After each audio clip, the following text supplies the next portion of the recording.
کبھی ایسا ہوا ہے کہ تم نے بار بار ایک ہی دعا مانگی ہو، دن رات آنسوؤں کے ساتھ، لیکن وہ پوری نہ ہوئی ہو؟ اور جب تم ایسا محسوس کرنے لگو کہ تمہاری بار بار مانگی گئی دعاؤں کی قبولیت میں رکاوٹیں آ رہی ہیں اور نہ ملنے کا خوف تمہیں ستانے لگا ہے، تو سمجھ لو اللہ کیا چاہتا ہے، اللہ تعالیٰ کس چیز کا اشارہ دے رہا ہے۔ تو سنو، یہی لمحہ سب سے خطرناک ہوتا ہے، یہی وہ وقت ہے جب شیطان تمہیں وسوسہ دیتا ہے کہ تمہاری دعائیں رد کر دی گئی ہیں۔ لیکن میں تمہیں ایک راز بتاؤں، اللہ کبھی اپنے بندے کی دعا کو ضائع نہیں کرتا، چاہے تمہیں لگے کہ دیر ہو رہی ہے۔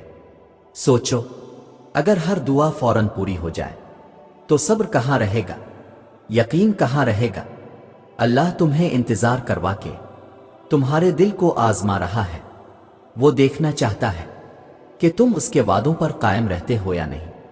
جیسے ایک استاد امتحان میں سوال دیتا ہے اور پھر خاموشی سے دیکھتا ہے کہ شاگرد کیسے جواب دیتا ہے، ویسے ہی اللہ بھی تمہیں دعا کے انتظار کے امتحان میں ڈالتا ہے۔ یاد رکھو، دعا کا دیر سے قبول ہونا کبھی اللہ کی خاموشی نہیں ہوتی، بلکہ اس کی حکمت ہوتی ہے۔ وہ جانتا ہے کہ کب دینا ہے، کیسے دینا ہے۔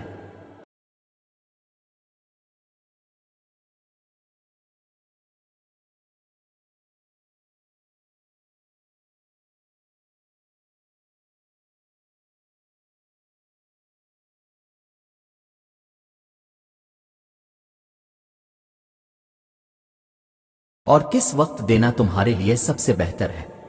شاید تمہیں آج نہیں ملا، لیکن کل وہ تمہیں اس وقت دے گا جب وہ تمہارے لیے سب سے زیادہ قیمتی ہوگا۔ لیکن سوال یہ ہے کہ آخر یہ تاخیر کیا اشارہ دیتی ہے؟ آخر اللہ اس رکاوٹ کے ذریعے تمہیں کیا سمجھانا چاہتا ہے؟ تو سنو، کبھی کبھی انسان اپنی دعاؤں کے انتظار میں اتنا ٹوٹ جاتا ہے کہ لگتا ہے جیسے دل میں امید کی آخری شمع بھی بجھنے لگی ہے۔ تم سوچتے ہو کہ شاید میری دعاؤں میں طاقت نہیں رہی، شاید میرا رب ناراض ہے، لیکن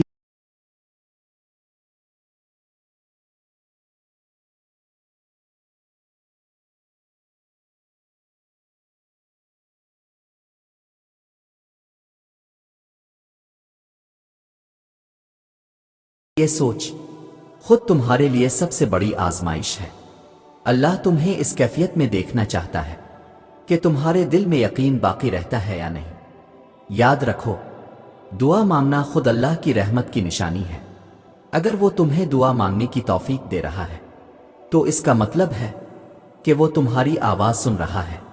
قرآن میں اللہ نے بار بار کہا ہے، پکارو مجھے، میں تمہاری پکار کا جواب دوں گا۔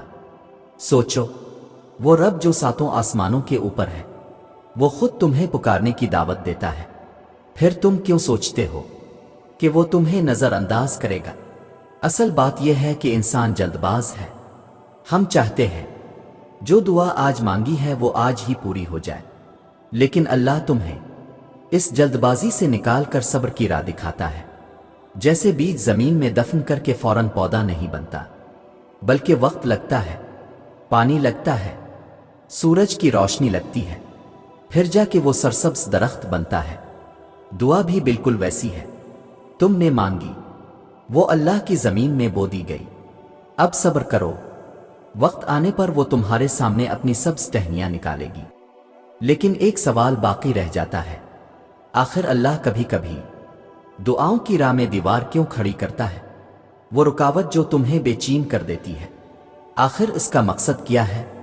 تو سنو، اللہ دو بڑے اشارے تمہیں دینا چاہتا ہے۔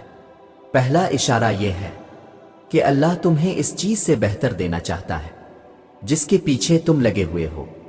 تمہارا دل شاید ایک خاص دعا کے ساتھ جڑ گیا ہے، لیکن اللہ دیکھ رہا ہے کہ آگے تمہارے لیے کیا بہتر ہے۔ قرآن میں اللہ فرماتا ہے، ہو سکتا ہے کہ تم کسی چیز کو ناپسند کرو اور وہ تمہارے لیے بہتر ہو، اور ہو سکتا ہے کہ تم کسی چیز کو پسند کرو اور وہ تمہارے لیے بری ہو، اور اللہ جانتا ہے اور تم نہیں جانتے۔ یہ آیت ہمیں یہ سکھاتی ہے کہ انسان کی نظر بہت محدود ہے، لیکن اللہ کی نظر پوری کائنات پر ہے، وہ تمہارے کل کو دیکھ کر فیصلہ کرتا ہے، نہ کہ صرف تمہارے آج کو۔